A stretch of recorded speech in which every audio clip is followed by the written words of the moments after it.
ഇന്നത്തെ ഒരു രാത്രി കൂടി പ്രഭ സമാധാനമായിട്ടിരിക്കെ. ഈ രാത്രിയിൽ ഇനി എന്ത് സംഭവിക്കാൻ പോവുക ഹരിയേട്ടാ? നാളത്തെ പകൽ അവസാനിക്കുന്നതിന് മുമ്പ് നന്ദനെ കുറിച്ചുള്ള എല്ലാ കാര്യങ്ങളും പ്രഭ കൃത്യമായി അറിഞ്ഞിരിക്കും. എത്ര നാള് കൊണ്ട് ഞാൻ കേൾക്കുന്നതാ, ഇന്ന് നാളെ മറ്റന്നാളെന്നൊക്കെ.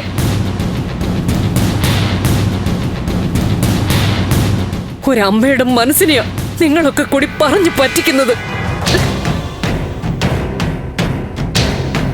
എന്റെ പ്രഭേ, ഞങ്ങളും മനസ്സും മനസാക്ഷിയൊക്കെ ഉള്ളവർ തന്നെയാ. മനുഷ്യത്വം ഇല്ലാത്തവരൊന്നുമല്ല ഈ നിൽക്കുന്നവരാരും.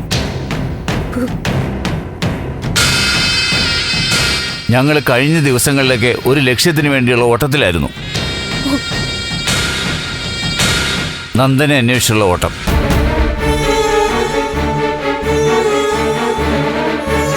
ഇന്നിപ്പോ ഞാൻ DYSPയെ നേരിട്ട് കണ്ട് കാര്യങ്ങൾ ഫാസ്റ്റ് ആക്കണമെന്ന് പ്രഷർ ചെയ്തിട്ടുണ്ട്.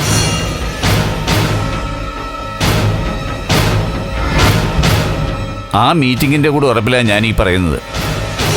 നമുക്ക് നാളെ കൊണ്ട് കൃത്യമായ ഒരു റിസൾട്ട് ഉണ്ടാവും. നാളെ കണ്ടെത്തുന്ന DYSP വാക്ക് തന്നോ? ഞാൻ രാത്രി DYSP വിളിച്ച് സംസാരിക്കുന്നുണ്ട്.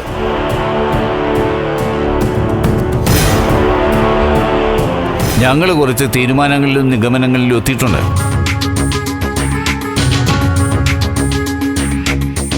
അതിന് കൃത്യമായ ഫലമുണ്ടായി എന്ന് ഞാൻ പറഞ്ഞില്ലേ? നന്ദനെ തേടിയുള്ള ഓട്ടം ലാസ്റ്റ് ലാപ്പിലാണ്. നാളെ ഫിനിഷിംഗ് ലൈനിലെത്തും. അമ്മേ, ഒരു ദിവസം കൂടെ ക്ഷമിക്കാനല്ലേ ഹരിയങ്ങൾ പറയുന്നേ? അങ്കിളിന്റെ വാക്ക് സത്യമായിട്ട് വരും.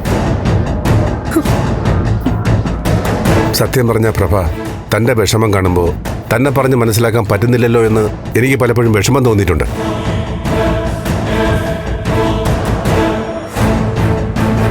കുറ്റം തൻ്റേതല്ല, ഞങ്ങളുടെയാ. ഹരിയേട്ടാ, ഇത്രയും പറഞ്ഞപ്പോ എനിക്ക് വലിയ പ്രതീക്ഷ വന്നു കഴിഞ്ഞു.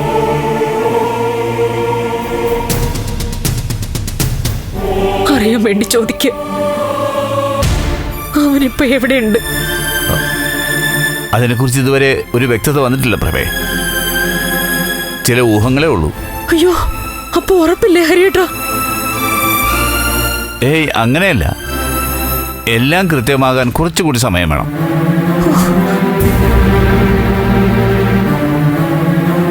ഞാൻ പറഞ്ഞില്ലേ, നാളെ എല്ലാത്തിനും വ്യക്തതയാവും. നാളെ നന്ദനെ കുറിച്ചുള്ള പൂർണ്ണ വിവരം പ്രഭയ്ക്ക് കിട്ടിയിരിക്കും. മതി, അത് മതി. ഞാൻ കൂടുതലൊന്നും ചോദിക്കുന്നില്ല. നാളെ അവനെ കുറിച്ച് അറിയുന്നത് വരെ പ്രാർത്ഥനയുമായിട്ടിരിക്കാൻ പോവോ?